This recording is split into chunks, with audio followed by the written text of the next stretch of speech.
When I walked into the kitchen this morning and saw Doreen did something, it made the fact that I had to go out in this cold a little less awful. Part of this journey has been learning to roll with the punches, having backup plans and contingency plans for my backup plans, because I don't know about you, but things don't always go the way I want. Starting Doreen over, I talked about how things aren't linear, and they don't always go the way we plan. I mentioned I would talk about my sister today, and the journal entry is done, but I'm going to practice another goal of mine. Mindfulness, slowing down, being present. Right now, everything feels so heavy. The country, and to some extent the world, feels like it's just holding its breath. I feel like there's a 10-ton weight on my chest. I have been feeling a lot like I am up against a clock lately. We have big plans, and those plans are contingent upon some pretty big factors. So I'm going to slow it down. The big picture is moving long distance to be with my mom. There are both long-term and short-term clocks that we're running up against. Today we're going to go to the ortho to see about Ron's knee. More than likely it is surgery, and it's one of two. It's either a partial knee replacement like last year, which is only a couple months recovery, or it's a full-on meniscus repair that can take 9 to 12. A bit of a difference.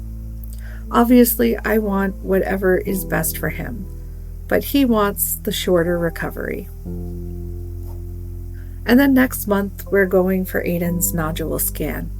The last scan was 4 millimeters, up from 2 millimeters when they discovered it in 2023. They said then that they could biopsy it, but because it was so small that they couldn't guarantee that they would get it.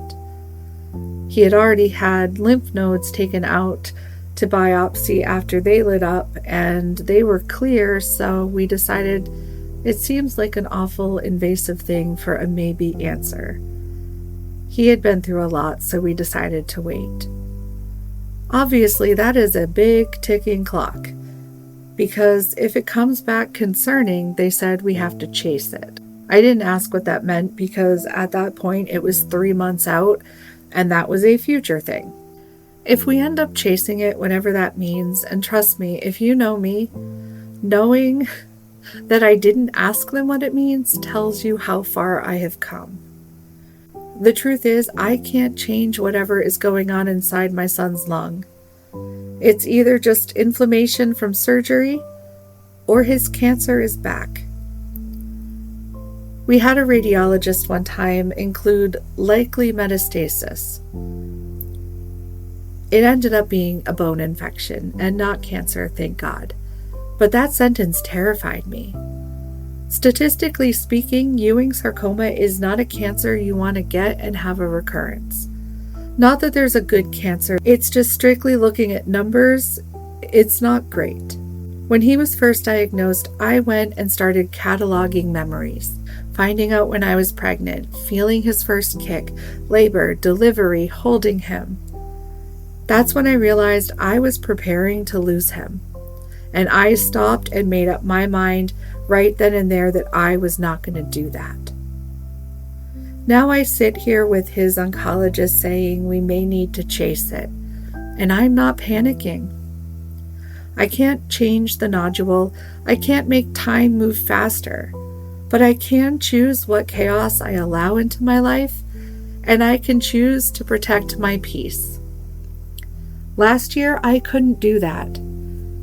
His last round with infection and surgery was horrible and all-consuming.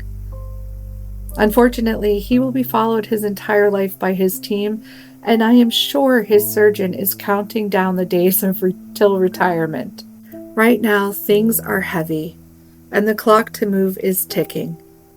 But I'm going to trust the process, focus on today, find out about Ron's knee, and then move ahead slowly.